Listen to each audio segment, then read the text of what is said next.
Alrighty. Mold. Fresh out of the pot. There's a lot of overspill. A lot of flashing to remove. So we've got a little pot here going with, you see how much has come out? There's a lot. We're going to recycle that into other dice. But this, that might have been my thumbs making that horrible sound rather than the mould. So the two-part mould, we have to get the, so the lid comes off, you can see, kind of, the imprints of the top face is there, and then the stuff that's here, this is called flashing. And the reason we want to kind of squeeze the mould is to get that off nicely, hopefully, and then we gotta brush some dices. Now, sometimes this is useful. Depends on the colour and stuff, but we'll try to recycle. I try and recycle as much as I can, to be honest, because I hate waste. Now, the problem with these, as you can see, is there's a big ass dice, and it's got to be birthed out of this hole, right? So, I'm going to try and do this so you can see. This is hard because you have to use thumbs. Ah, there you go, that's one. Sort of shot out there. Oh, God. Now, the interesting thing about this particular dice is it's got two other dice inside of it. You can't fully see, but oh yeah, you kind of can. There you go. There's another dice inside there. And those other dice were wonky when they were birthed. They I had some problems with them, so I put them into a bigger one. The same with this one. There's I think there's a D12 and a pointy D4 that you can just about see there. Inside of these here chunks with some other stuff. So there we go. Chunks are birthed. Put those out of the way. All right. Now, let's do the blanks. This is, so this had scraps in it. This is a mould that I made, but it's not, it doesn't want to snap off properly. All right. And the flashing on here again is quite thick because of the blanks, but they don't need to be perfect. Ugh. These, because they'll go, these basically blanks are what goes in the middle of other dice. Yeah, we're going to have to cut this free. Oh, there we go, we got one out. Now, I'm going to pry him off there. Alright, there we go. So, inside there is some pink of a flashing, like this stuff, from other dice. And then clear, sort of milky and white. Now, the fact that it's bobbly and sticking out doesn't overly matter because it's going to go inside of one of these moulds. So, but this is a beast because these have all got the flashing stuff. Apart from that one, amazingly. I don't know why. So there you go. That's the inside of that mould, but there's no numbers on that one. And the faces are just sort of smooth-ish, but we have to cut these little things out. You can see better on the side. Those, so it fits together snugly. But I did leave it a little bit long yesterday. So I will separate these later. But yeah, they will go inside of another thing like this. Show this one. All right, now this. Oh god damn. This is another mould, but I made a two-part mould again with my own dice in. So you can see the lid here, and the reason that we have two things on one side again is so you can easily work out which way round it goes. And then in here, now this one's, I don't know what, ow, crap, that's why we've got the gloves on. This is very sharp. Sometimes the flashing can be extremely sharp. That's why we try to, flex the mould around a bit to try and split this. You can hear it kind of crack, but sometimes that's my thumb, sometimes it's the dice, and sometimes it's the flashing. Now, this, tried a bit of a new thing with this. Oh my gosh. Alright. Come on. Off you can. This normally is, should be fairly smooth.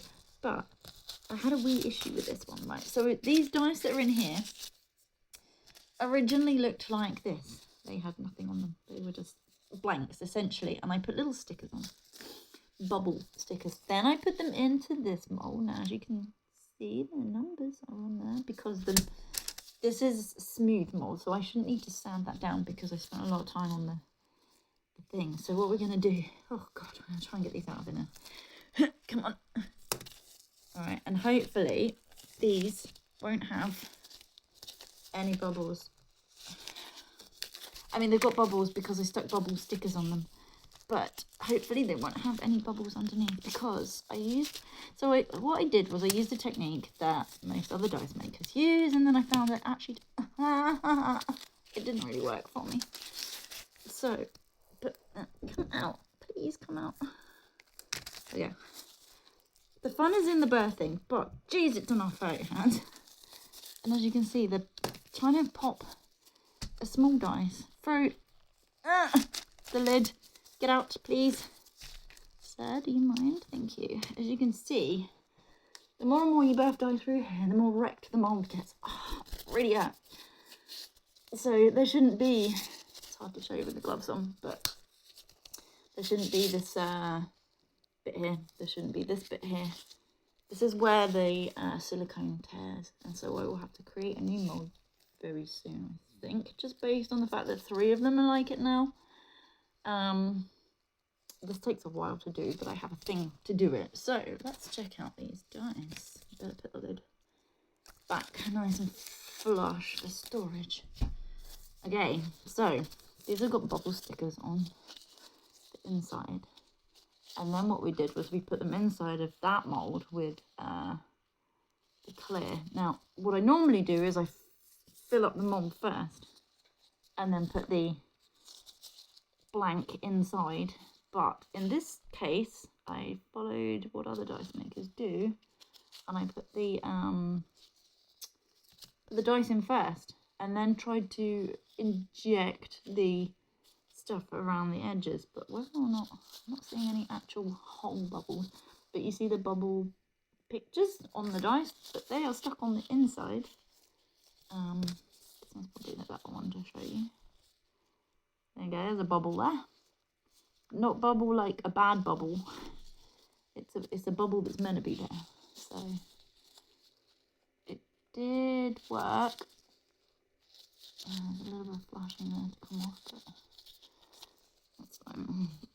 So these just had clear. So these are like a clear shell. These take twice as long to do, as you can imagine, because you have to cast them once, then you have to recast them. But we do actually have a set of blanks that have now been double cast. Yay! Awesome. So they can go there. And I got our 2 chunks that contain other dice to use them up because they were all broken. This has got a lot of flashing on the outside. And overspill. This is a different colour. Again, this is one of my moulds, but this one here only has a D4 and 2 D6s in. The reason is because a lot of people use other methods. They use D6 games, or they play things like Tiny in the Tower or whatever, which only need D6s. But whilst you don't need a D4 for it, you know, the mold had space.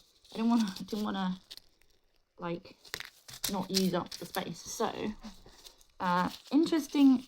If you eat, I think it's Quality Street. Quality Street. You know the plastic packaging that comes wrapped around the thing. I chopped that up into tiny, small little pieces. And in here, you can see. There you go on that side. So there's red bits up here. That's bits of chopped up Quality Street packet. And in there too. It's kind of hard to show you with the, there you go. And then this is a different technique. I don't know if you can. Yes, you can see. All right, so I dripped ink into the dice. This is always hard to do, to get it to fall. So that what happens in the pot is, that's why the magic stickers are there to help the stuff work. And sometimes it does and sometimes it doesn't. So we've got a small bit of drippage. I probably could have put more ink in, but I'm always worried it won't set, because the ink does help to stop it setting. Or doesn't help to stop it setting, you know what I mean? It makes it stop setting. In here, we've got lots of D20s and D4s. Are they 4s? Yeah, they're 4s. So, I don't know, I'm going for a bit of a white phase. So I put white in everything. And then realising that I keep making white dice and then having to top them up with other things. So I'm trying to smush it so that they come up there. No, they're not going to come out. We're going to have to cut them free, I think. This is the unglamorous part. You guys think it's all, oh yeah, look at these amazing dice. Yeah, that's part of it, but sometimes it doesn't quite work go to plan, or they don't bloody come out. Right, we're gonna just have to birth them like this then, and then see. Oh god, okay, right, let me see if I can do it this way. Get out, please. Oh, there we go, we got one. Now this is, oh gosh, right. Do you want to come off with it? Okay. Alright, so we've got a kind of bluey and white one. And then I got one here that I put a tiny bit of green in. But again, it's mostly white. Because, I don't know. Because I look around and go, oh yeah, that'll look good. I don't plan what I'm going to make. I should, probably. Other dice makers make the same sets multiple times. I don't. I go, what's out on the table? I mean, if you look over there, you see some stuff, some inks here, and I'll just like grab whatever and be like, yeah, that looks great. Let's use that stuff. And voila, chaos happens. There's a little bit of a little bit peeping through. Can't quite tell. These do not want to be separated from each other properly. I don't blame them. They're quite sweet. I love this colour one. Look at this. The pink and the purple in the middle, and then the blue. That's really cute. That's really, really cute. Can you please focus? Phone. No? Right. We're going to put that one down there. There you go. You can probably see it better now. This one, on the other hand, has got a bit of an issue because a chunky thing going on here on the top. So, see how thick that is? Look at this part. I don't know if this is going to be usable. Depends. So I have to sand this face down and these edges to make it nice and smooth, because that should be smooth. This one, on the other hand, looks like it's pretty much okay. And then these dice here. One of these, this one, has like a Genshin. Yeah. This one. Do you see the Genshin? I don't even know what Genshin is, but this design looks cool. So on the top of there you go, catching the light, right? There's a Genshin Impact something or other, which is on the top there. Get these other ones out. How many? We've got 2 more. Another pink and blue.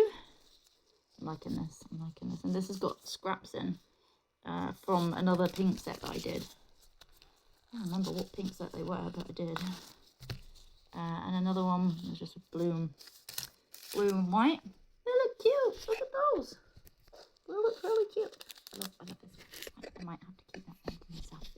Shh, don't tell anyone. And then we just got a single D20 over here with some. This was because I never managed to work out exactly how much resin I'm gonna need. Oh shit! It's got a bubble. Okay. Alright, so this is a non-gone to plan one. This one might end up in another dice if I can't fix this. So, it's a nice colour, but you see the corner is missing on the dice face. There's a little flappy bit. We might be able to infill it, but probably I'm going to stick it inside one of these. And it'll just end up being part of something else, because if I can't get that absolutely perfect, and it'll actually take longer for me to do that, to make it perfect. And then if it's not perfect, I have to sell it for less, and if I sell it for less, people expect it to have had less work go into it, but actually the blippy dice have had more work go into them. These are like little tokens. This is the mould it has 2 in, and I quite often put these in some of my orders and stuff, or people can get them. It's like a D2, you know, if you flip it, heads, tails type thing. So this was just using up bits of resin I had left over in the pot because, you know, you have like a big jar and I didn't want to waste any of those. And then I did a few key rings, always with the key rings, right? And you can use these like on your dice bag or whatever, or house keys, whilst we still have things called house keys that, you know, that's not remotely unlocked when you get home, and it just, I don't know, it knows your breathing pattern or some shit and it just opens it for you. Key rings. One of them has a 1 in the middle. You can't really see on there. Oh, here you can. One's got a 1, one's got a 20. So we have those. Oh, and then we've got little cauldrons.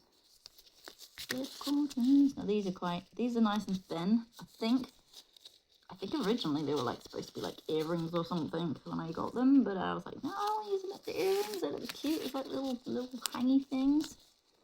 I think I made one of these and painted it up, and I'm pretty sure I sent one to Hattie. So they just need a little bit of work around the back to tie them up, because these can be quite sharp. The edges of these can be pretty sharp, which is why we have the magic gloves on as well, because I always end up hurting myself. That's just me. End up hurting myself all the time. Right, have we got everything out? Is everything out? Everything? Yep. Okay, there you go. So if you ever wondered what happens to dice, how they come into being, how they are magically created. They go in the magic pot, which is covered in stickers, Cypher. You have to have stickers. The stickers make it work, all right? And you shall not tell me any different. The stickers help the thing to work because all of the dice makers that we've met in the past have contributed their wisdom, and those dice have either been bought or purchased through other means or swapped or whatever to become part of the pot. The stickers that are on them are from lots of different dice makers, you see. And their infinite wisdom on their dice making skills is what has enabled me to be able to make dice to begin with. It's not just as simple as getting some resin and pouring it into a mould and hoping for the best. Because you have to make the mould, you have to stop the bubbles and stuff like that as well. And then the pot has to do its thing, and they don't come out how you think. This shouldn't have had a bubble. There's no way it should have had a bubble. It was in the pot for long enough. There's no inclusions in there that should have made that not have a bubble. But anyway, it comes out, it's got a freaking bubble, and it's like, ugh, what do we do now? So yeah, fortunately I still have this mould, but this one, as you can tell, is getting a bit wrecked. Those chunky chunks here are going to need quite a bit of work on this number 1 face, which, as you can see here, is not as smooth anyway. So I have to sand all these edges here down, sand these faces down, sand this one down, and then make it super smooth. So it looks nice, and that actually takes quite a lot of work. Yeah, and that's all as you can imagine, holding like this, doing sanding and stuff like that, which isn't terrible on a dice this size. But on this size, the smaller you get, the more difficult. And this is a non-traditional size D4 because we don't like the normal ones. This one's even worse because you've got to do this edge, and then you've got to do this edge here, which is really hard to get to without muffing up the other faces, which is why I try and make that top face shiny, so that when it goes into when it's being created in the mould, you know, the mould to begin with, it's super smooth, super shiny, and requires much less work. Oh my god, I'm actually going to have to cut these off. Yeah, I'm going to do that later, I think, because I'm like getting hungry now, and I'm getting too hot because I'm stressed. So there you go. If you ever wondered about how dice making or dice are birthed, there you go. That's how they are birthed. I hope you enjoyed looking at these little beauties. I'm pretty pleased with how they've come out. And these little beauties and whatever that mess is, yeah, nothing always goes to plan. But there we go. Enjoy. Thanks for watching. I'll catch you in the streams.